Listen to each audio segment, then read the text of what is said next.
உங்களுடைய மகன் வந்து ஒரு சட்டமன்ற உறுப்பினராக அவருடைய செயல்பாடு எப்படி இருக்குது? ஒரு நெடிய அரசியல் பயணத்தில் வந்து உங்களுடைய அடுத்த வாரிசும் வந்துட்டு ஒரு சட்டமன்ற உறுப்பினராக செயல்பட்டுட்டு இருக்காரு. எப்படி பார்க்குறீங்க அவருடைய செயல்பாடுகளை?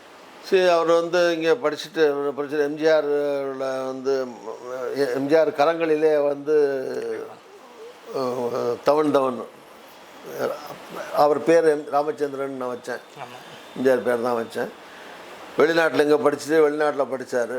வெளிநாட்டில் படிச்சுட்டு வந்து அரசியல் அவருக்கு இருக்கிற சின்ன வயசுலேருந்தே இப்போ அந்த ஸ்கூல்ல எல்லாம் காம்படிஷன் நடத்துவாங்க. அதிலே எம்ஜிஆர் மாதிரி தொப்பி போட்டு கண்ணாடி போட்டு வேஷம் போட்டுட்டு பரிசுலாம் வாங்கியிருக்காப்புல 2ஆம் கிளாஸ் 1ஆம் கிளாஸ் படிக்கும்போதே.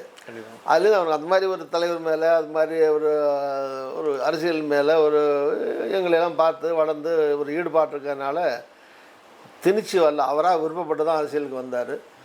அதனால் இந்த சின்ன வயசுலேயே இப்போ போன 2 வெற்றி வாய்ப்பு இழந்த நேரத்துலையும் அந்த 5 வருஷம் எம்எல்ஏ மாதிரியே அங்கே சுற்றிக்கிட்டு இருந்தாப்புல.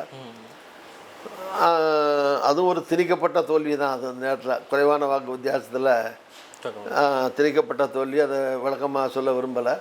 பட் இந்த இடத்துல 36 ஓட்டில் வெற்றி பெற்றதுனால அது வந்து யதார்த்தமான வெற்றியாக அது வந்துடுச்சு.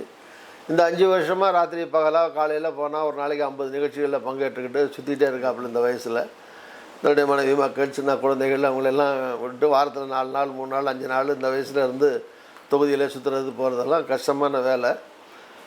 மெட்ராஸில் பிறந்து வளர்ந்து வெளிநாட்டில் படிச்சுட்டு கிராமங்களில் கிராமமாக போய் அவங்களோட மக்களோட அந்நியமாக இருந்து அவங்களோட அன்பை பெறுறதுங்கிறது வந்து அதுக்கு வந்து அசாத்தியமான சிரத்தைகள் எடுத்துக்கிட்டு சிரமங்கள் எடுத்துக்கிட்டு தான் பண்ணணும். பட் அது சிறப்பாக பண்ணிகிட்ருக்காரு. அதை நான் சொல்கிறத விட அங்கே இருக்கிற தந்தையத்துக்கிட்ட மக்கள் பாராட்டுகிறார்கள், எல்லாம் சந்தோஷப்படுறாங்க. அது ஒரு தந்தைங்கிற முறையில் எனக்கு மகிழ்ச்சிக்குரியது தான்.